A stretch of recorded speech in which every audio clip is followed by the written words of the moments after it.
Hello, मैं सौरभ आज आपको बताने वाला हूँ राउटिंग एल्गोरिदम के बारे में। राउटिंग एल्गोरिदम का मतलब हुआ कि सोर्स से डेस्टिनेशन तक डाटा पैकेट जाएगा कैसे।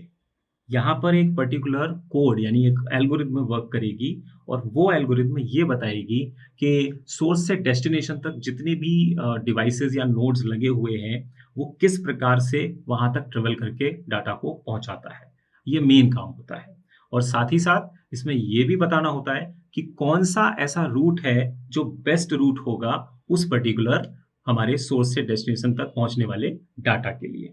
तो राउटिंग प्रोटोकॉल एक इस प्रकार का एल्गोरिदम यूज करता है जिसके अंदर हम लीस्ट कॉस्ट पाथ डिसाइड करते हैं, यानी जिसके अंदर कम से कम कॉस्ट लगे। अगर हमारे पास कई ऐसे डिवाइसेस होंगे जिनमें कॉस्ट कॉस्ट का मतलब टाइमर से भी हो सकता है या किसी लेंथ से हो सकता है, तो ये जो कॉस्ट लग रही है ये कॉस्ट ये बताती है कि सोर्स से डेस्टिनेशन तक जो डाटा पहुंच रहा है वो कितने टाइम पे पहुंच रहा है, कितनी कॉस्ट पे पहुंच रहा है। इसके लिए हमें चाहिए routing algorithm. Routing algorithm basically दो प्रकार से वर्क करती है। एक होती है एडेप्टिव राउटिंग एल्गोरिथम और दूसरा होता है non adaptive routing algorithm. Adaptive routing algorithm का जो मतलब है वो है डायनेमिक राउटिंग से। डायनेमिक राउटिंग क्या है मैं आपको बताना चाहूंगा।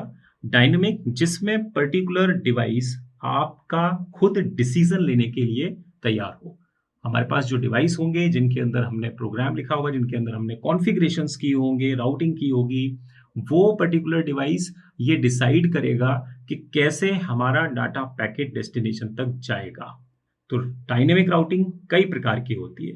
डायनेमिक राउटिंग लिंक स्टेट होती है, डिस्टेंस वेक्टर होती है, हाइब्रिड होती है, जिसमें कई सारे ऐसे कोड होंगे, ऐसी लेंथ होगी जो अपने साथ लेके उस पर्टिकुलर डाटा को और उस ट्रैफिक को प्रॉपर तरीके से कंट्रोल कर सके। और यहाँ पे हमें उसी तरीके की एक टोपोलॉजी भी बनानी होगी।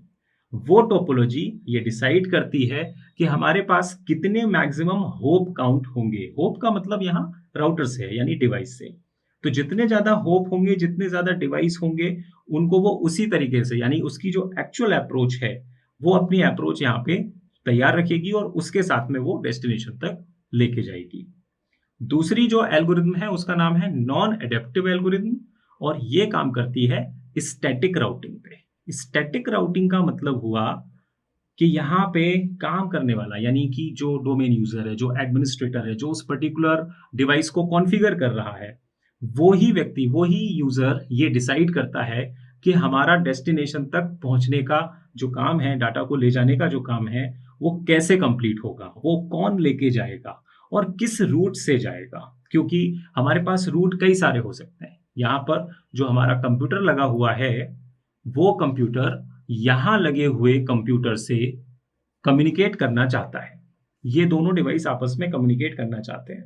तो फिर क्या होगा? पहले ये डाटा भेजेगा अपने डिवाइस को, यहाँ पर हमने डाटा भेजा, और वही डाटा ये अपने नेबर डिवाइस को यानी इसके पास में भेजेगा। और फिर वो डाटा यहाँ से आपके डेस्टिनेशन तक पहुंचेगा। इसके लिए हमें चाहिए राउटिंग। और ये डिवाइस यानी कि ये डिवाइस पे जो डाटा यहाँ के थ्रू जा रहा है, इसको ये बताना पड़ेगा कि हमारे पास में ऐसे डिवाइसेस हैं, उनका रूट दिखाना पड़ेगा, उनका रास्ता बताना पड़ेगा जिसके थ्रू वो डाटा डेस्टिनेशन तक पहुंचेगा।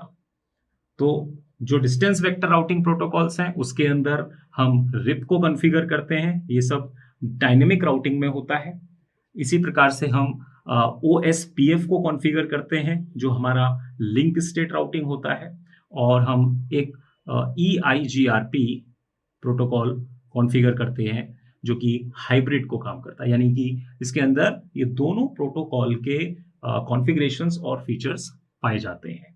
ये मेन फंक्शन डायनेमिक राउटिंग में होता है और स्टैटिक के अंदर यूजर एडमिनिस्ट्रेटर खुद डिसाइड करता है बेस्ट पाथ क्या हो सकता है।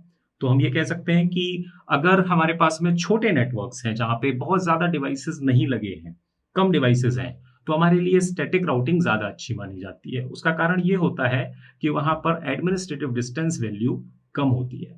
और डायनेमिक राउटिंग इसलिए हम यूज करते हैं जहां पर बड़े नेटवर्क्स होते हैं, जहां पर हम हर एक डिवाइस को ये नहीं बता पाते कि भाई कैसे ये डाटा दूसरे डिवाइस पे जाए, तीसरी पे जाए, फिर चौथे पे जाए। तो एवरी डिवाइस को हमें सारे डिवाइस को एक-एक करके मैन्युअली दिखाना पड़ेगा, वो हमारे लिए कॉम्प्लिकेटेड टास्क होगा। तो बड़े नेटवर्क में हम डायनामिक राउटिंग यूज़ करते हैं और छोटे नेटवर्क में स्टैटिक राउटिंग यूज़ करते हैं। Thank you.